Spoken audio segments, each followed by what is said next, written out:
నమస్తే, welcome to today 18 news. Rakhi పండుగ సందర్భంగా పద్మక్క మాట్లాడుతూ అన్నా చెల్లెళ్ళు అక్క తమ్ముళ్ళ సంబంధాలు రోజు రోజుకు విడిపోతున్నాయి. ఒకప్పుడు చెల్లెళ్లకు అన్న అంటే ఎంతో ప్రేమ ఉండేది.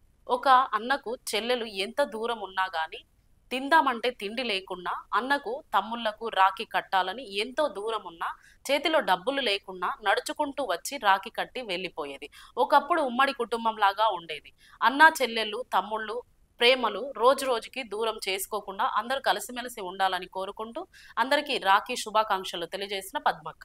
కొనటానికి ఇబ్బందులు పడ్డా కానీ ఎన్ని ఇబ్బందులు ఉన్నా కానీ రాఖీ పండుగ రక్త సంబంధాలు అన్నతోటి తమ్ముతోటి కలిసి ఉండాలి. నేను ఒక్కదానైనా ముగ్గురు అయినా ఐదుగురు అన్నదమ్ములైనా కూడా నేను ఒక్క చెల్లెను కదా అని పోయి రాఖీ పండుగకు పుట్టినింటికి రావాల్సింది, కట్టవలసింది. రక్త సంబంధాలు పెంచుకున్నారు వెనకటోళ్ళు, కానీ ఇప్పటోళ్ళు ఎప్పటి వరకు అప్పుడే భార్య భర్తలు కుటుంబాలు చూసుకుంటారు. కానీ తల్లిదండ్రులు కానేటోళ్ళు లేరు, అన్నదమ్ములు కాలేటోళ్ళు లేరు, అక్కయ్యలను కానేటోళ్ళు లేరు. ఎవరి ఇంటికి వాళ్ళే బాధ్యతలు. ఒక పిల్లలను ఒక భార్య కుటుంబం ఇప్పటి వాడు కానీ వెనకటి వాడు తరతరాల నుంచి వెళ్ళి 7 అన్నదమ్ముల వాళ్ళ పిల్లలైనా కానీ కలిసి కుటుంబాలు కలిసి ఉండేది. అందరూ రక్త సంబంధాలు పెంచుకున్నది, ప్రేమలు పెరిగిపోయేది వెనకటోళ్ళు. కానీ ఇప్పటోళ్ళకు తగ్గిపోతుంది.